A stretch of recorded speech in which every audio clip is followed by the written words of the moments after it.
Muito bem. Eu estava dizendo assim, que hoje em dia a tendência é mandar as crianças para a escola cada vez mais cedo, de maneira que a escola, sobretudo a escola pública, possa exercer sobre as crianças a mesma função da família.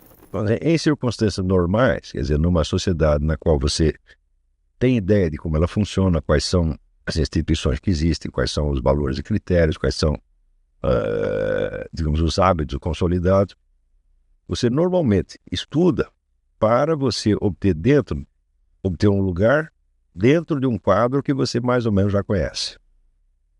Quer dizer, existindo, por exemplo, a profissão intelectual, várias profissões intelectuais, existindo as funções públicas, né, profissionais ou não, associadas à vida intelectual, você quer um lugar dentro delas. Essa condição não se compra no Brasil de hoje. Quer dizer, a sociedade está numa mudança tão acelerada e existe uma decomposição tão rápida, né, dos padrões da vida intelectual que simplesmente não há postos a ser preenchidos. Quer dizer, nós vamos ter que criar novas funções, criar novas identidades públicas, né? Criar novos papéis dentro do cenário da vida intelectual e, de fato, nós vamos ter que criar a própria vida intelectual brasileira que não existe mais. Então, esta é uma situação muito peculiar que vai exigir de nós, então, modalidade de ensino completamente diferente do que seria em outras circunstâncias. É por isso que você vê, por exemplo, tudo o que se faz aqui nos Estados Unidos, em matéria do que eles chamam liberal education, para nós já não serve. Quer dizer, para as circunstâncias brasileiras não serve. Claro que nós temos que aproveitar o que eles fizeram, mas não, de fato não resolve o nosso problema. Nós precisamos de algo a mais. Quer dizer, em geral, a educação, ela abrange os seguintes aspectos. Ela abrange, em primeiro lugar, a educação da personalidade, das emoções, das reações básicas, dos valores, etc, etc. Isso é feito, em geral, quase tudo na educação doméstica. Quer dizer, é na sua casa, no meio da sua família, que você vai receber, então, aqueles valores primários que, de alguma maneira, vão te orientar pelo resto da sua vida. Quer você permaneça fiel a ele, quer você os mude depois, mas, de qualquer modo, eles são o quadro inicial da referência. É onde se forma realmente a sua personalidade. Quer dizer, não há comparação entre a função da escola e a função da família no tocante à formação da personalidade. Quer dizer, a escola pode depois interferir em alguns hábitos, alguns valores, mas são hábitos e valores que dizem respeito mais à vida pública do sujeito. Quer dizer, a personalidade de base, podemos dizer, ela já está formada quando você vai para a escola. Quer dizer, hoje em dia a tendência é mandar o sujeito para a escola cada vez mais cedo para que a própria escola molde a personalidade de base, né? Já não somente os códigos sociais, os valores que vão orientar a convivência na sociedade maior, mas já desde as próprias reações íntimas do sujeito. Hoje a tendência é fazer com que a própria escola as molde, né? Muito bem. Eu estava dizendo assim, que hoje em dia a tendência é mandar as crianças para a escola cada vez mais cedo, de maneira que a escola, sobretudo a escola pública, possa exercer sobre as crianças a mesma função da família, quer dizer, formar a sua personalidade de base. A personalidade de base, vamos dizer, é o mundo emocional que você vai carregar o resto da sua vida.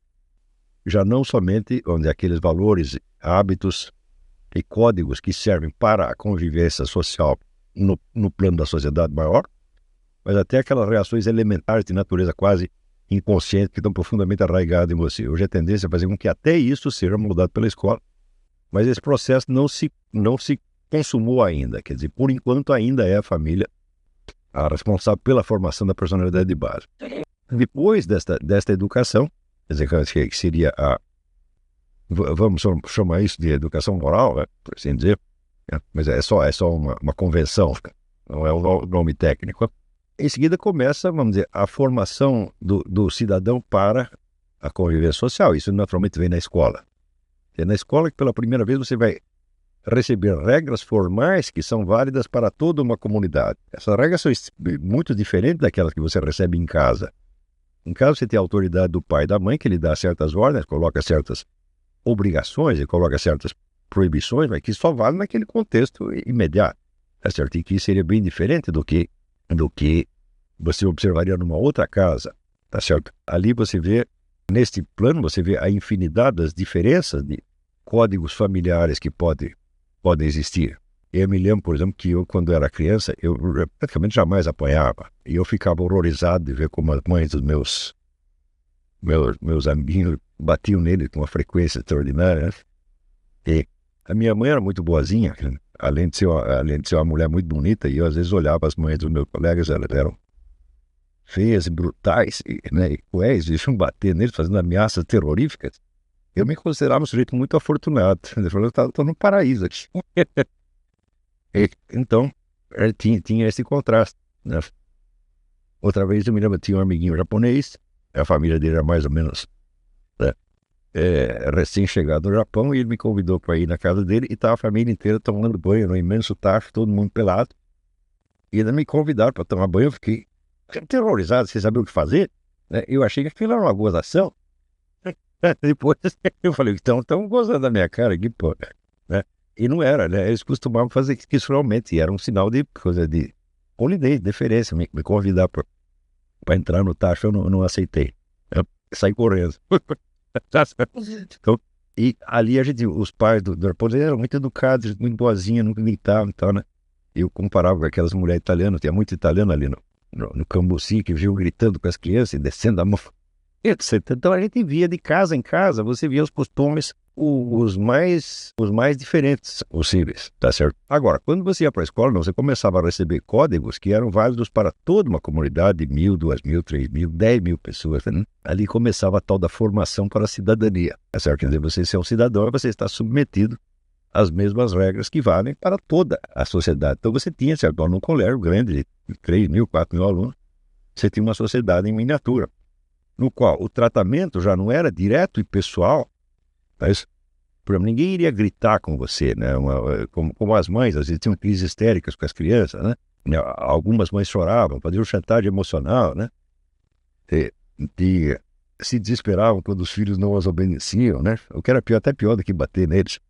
E você não via nada disso na escola, quer dizer, o tratamento era muito mais impessoal, certo? Ninguém ia mostrar, se você cometesse uma infração qualquer, ninguém ia descarregar sobre você suas emoções pessoais, tá certo? Ia simplesmente te castigar, te suspendia, te expulsava, né? Ou então te expunha a alguma humilhação pública, mas era uma coisa impessoal, mais ou menos mecânica. Muito pior, é claro, do que a coisa doméstica, porque sua mãe, por mais braba que ela seja, por mais histérica que ela seja, você também pode fazer a chantagem emocional em cima dela, mas ali no colégio a chantagem emocional não ia funcionar, eles estavam um pouco se lixando para você. Quer dizer, as suas emoções pessoais já não contavam, contava apenas os seus direitos e deveres iguais aos direitos e deveres de todas as outras crianças. Então, este era o segundo tipo de educação.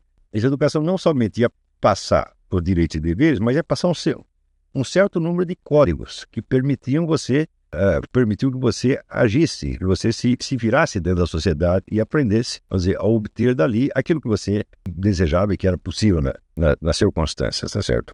Então, o conjunto de habilidades práticas requeridas para a vida em sociedade, tá certo? E, inclusive já, vamos dizer, com até alguns rudimentos, né, de vida comercial.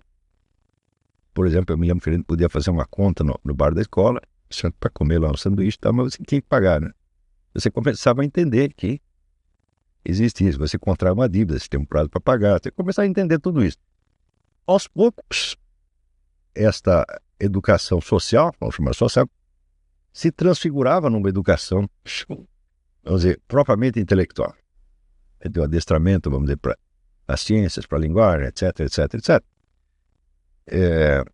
De início, essa educação também tinha um caráter puramente disciplinar, quer dizer, eles te ensinavam regras que você tinha que cumprir, tá certo? Então, eu digo que ainda não era uma educação, mas apenas um adestramento. A educação do intelecto, propriamente dito, começa na hora em que se requer de você uma compreensão e uma elaboração mais pessoal das coisas. Isso, de fato, não só não era exigido, como era até proibido.